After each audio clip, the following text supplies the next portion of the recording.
Mobile کی screen پہ اگر پڑھو تو کتابیں پڑھو، ورنہ چھوڑ دو موبائل، آ جاؤ کتابوں کی طرف، اسٹڈی کی طرف، مطالعے کی طرف ذوق پیدا کرو۔ کل پرسوں مجھے ممبئی میں محبوب سبحانی میں ایک لڑکا ملا، اپنے علیمیہ سے فارغ ہوا، امان میاں صاحب کے وہاں پر اسلامی فیکلٹی یہیں پہ البرکات میں، اس کے بعد ممبئی میں جا کے الحمدللہ UPSC کی تیاری کر رہا ہے، نہ اس نے داڑھی چھوڑی ہے، نہ اس نے اپنا پہناوا چھوڑا ہے، اور مجھ سے کہہ رہا تھا انشاءاللہ میرے ٹیچرز نے مجھ سے یہ کہا ہے کہ فرسٹ ٹرم میں پہلے ہی مرتبہ تم سکسیس ہو جاؤ گے، غضب کا مطالعہ ہے۔ اس کے بعد کہنے لگا مولانا کتنی ہی اونچی کرسی پہ پہنچ جاؤ، ڈنکے کی چوٹ پر یہی کہوں گا بلبل سے بہرحال نشے من نہ چھٹے گا، پر کے دبا کے خوف سے گلشن نہ چھٹے گا، ماحول درجے اپنے موافق یہ نہیں ہے، پر یا رسول اللہ آپ کا دامن نہ چھٹے گا۔ نعرہ تکبیر، نعرہ رسالت، نعرہ غوثیت، مسلک اعلیٰ حضرت علامہ مفتی عمران حنفی صاحب اللہ، علماء اہل سنت، خطیب ہندوستان حضرت علامہ مفتی عمران حنفی صاحب اللہ، علماء اہل سنت، نعرہ تکبیر، نعرہ رسالت۔ ماشاءاللہ ماشاءاللہ، آج کے پروگرام کے خطیب خصوصی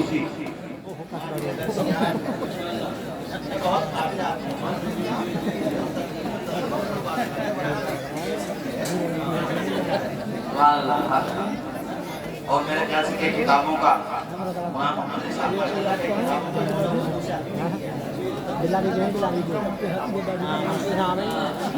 ماشاءاللہ بہت اپنے حضرت علامہ طالب صاحب اللہ کے ساتھ کئی سال یہاں پر پڑھایا، خاصا کئی لوگ۔ خیر کلمہ شریف پڑھیں، لا الہ الا اللہ محمد رسول اللہ صلی اللہ علیہ وسلم۔ تو بولیے میرے ساتھ، آدھی روٹی کھائیں گے بچوں کو، بس مکمل کر دوں چونکہ حضرت بھی آگے اور میرا بھی وقت مکمل ہونے کو ہے۔ ماشاءاللہ ہمارے سنبل سے سلیم بھائی، مہران بھائی وغیرہ ہیں، بھئی دیکھو ہمیں بھی ہم سب لوگ جو اہل اسٹیج ہیں بس یہ چاہتے ہیں مدالہ ہو، راوہ ہو، پچھم سے لے کے پورب تک سب کے ہاتھوں میں قلم آئے، سر پھوڑنے والا مزاج ختم کرو، ہاتھوں میں قلم لانے والا۔ بہت اچھا پیغام ہے، بہت اچھا پیغام ہے۔ ارے راشد بھائی یہاں کا معاملہ میں سمجھاؤں گا تمہیں الگ، یہاں سے مراد پورا چھیتر ہے،